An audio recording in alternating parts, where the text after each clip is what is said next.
دوای 8 ساڵ لە شۆڕشی گەل دژ بەڕژێمی موبارەک ئێستا وەک ڕێکخراوی لێبوردنی نێودەوڵەتی دەڵێ میسر بۆتە زیندانێکی کراوە بۆ ڕەخنەگران. لەژێر ناونیشانی ژیان، ئازادی، دادپەروەری، کۆمەڵایەتی لە 25 یانایری 2011 گەلی میسر لە دۆخی 30 ساڵەی وڵاتەکەیان لەژێر دەسەڵاتی حوسنی موبارەک و پارتی نیشتیمانی ڕاپەڕین. دوای تەنها 19 ڕۆژ حوسنی موبارەکیان ناچار بە بەجێهێشتنی دەسەڵات کرد. لە دوای سەرکەوتنی گەل دۆخی میسر تووشێ و حاڵەتە بوو کە پێی دەوترێت شۆڕش ڕۆڵەکانی خۆی دەخوا.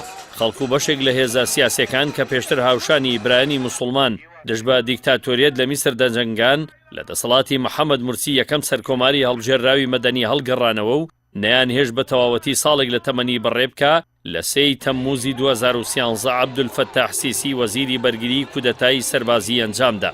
لە دوای کودەتای عەبدولفەتاح سیسی و گەڕانەوەی میسر بۆ قۆناغی سەردەمی موبارەک و خراپتریش، ئێستا شەقامی گەل لە هەر کاتێک زیاتر بۆ ڕوبەڕووبوونەوەی دەسەڵات دەکوڵێ، بەڵام لە چاوەڕوانی هێزێک یان کاریزمایەکدایە پێشڕەوی بکە. سیاست، ئابووری و کار، ئازادی، بیر و باوەڕ یاسا لەو ڕەگەزانن کە دەسەڵاتی کودەتا لە 5 ساڵی ڕابردوودا هەنگاو لە دوای هەنگاو شکستی تێداهێناون. بەڵام لە بەرامبەردا چەند هۆکارێکن لە پێشترینیان بێدەنجی کۆمەڵگەی نێودەوڵەتی وای کردووە.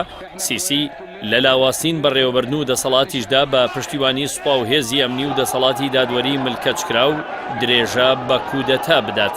ئێستا لە میسر جگە لە دەنگی دەسەڵاتی کودەتا و بەڵتەجیەکانی شتێکی دیکە نابیسترێ. کەسانی ئۆپۆزیسیۆن و دەسەڵاتدارانی یەکەم ئەزموونی حکومڕانی مەدەنی لە زینداندان، ئەوانەیش کە لە دەستگیرکردن ڕزگاریان بووە لە ئاوارەی و غەریبیدا دەژین. ئەگەر شۆڕشی یەنایەری 2011 میسریەکان بۆ ئازادی بوو بێ، بەزاوتی چاوەڕوانکراوی داهاتووی خەڵک کە هەمیشە وەک مۆتەکەیەک بە دوای سیسی و دەسەڵاتەکەوەیەتی بۆ ئازادی و نانە. بەڵام چاودێرانی دۆخەکە پێیان وایە بەهۆی نەبوونی هێزێک کە شەقام بجوڵێنێ، ترسیان هەیە لەوەی هەر هەنگاوێک ئەنجامەکەی سفر هیچ بەدەستەوە بدا. لەگەڵەوەشدا حەق هیچ کاتێک بە تێپەڕبوونی کات بەسەر ناچێت.